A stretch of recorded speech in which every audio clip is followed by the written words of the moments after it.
In today's video, I'm going to show you how to integrate Notion with GitHub.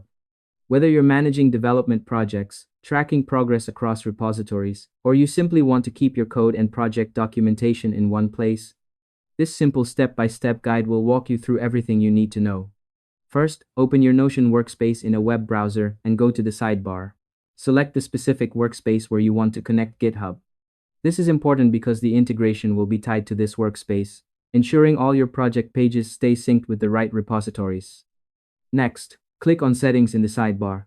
Here, you'll access all your workspace configuration options.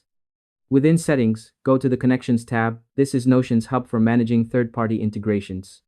Click See All to open the full integrations directory, where you'll find all the tools you can connect to Notion. Scroll through or use the search bar to locate GitHub, then click the Connect button next to it.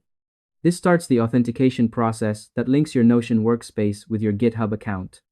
To make the process smoother, here are a few quick tips. Make sure you're signed into the GitHub account that has access to the repositories you want to link, and double-check the permissions requested during authentication. Doing this beforehand prevents access issues and saves time. Once you've signed in and granted the required permissions, GitHub will redirect you back to Notion. At this point, your account is successfully connected. You can now embed issues, pull requests, and commits directly into your Notion pages, or link repositories to project documentation. This integration streamlines your workflow by keeping code and notes together, making collaboration faster and more organized. And that's all there is to it.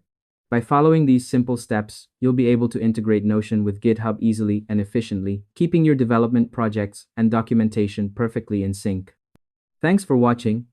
And if this helped you, don't forget to like, subscribe, and share it with others who might need it. Why not make someone's day easier?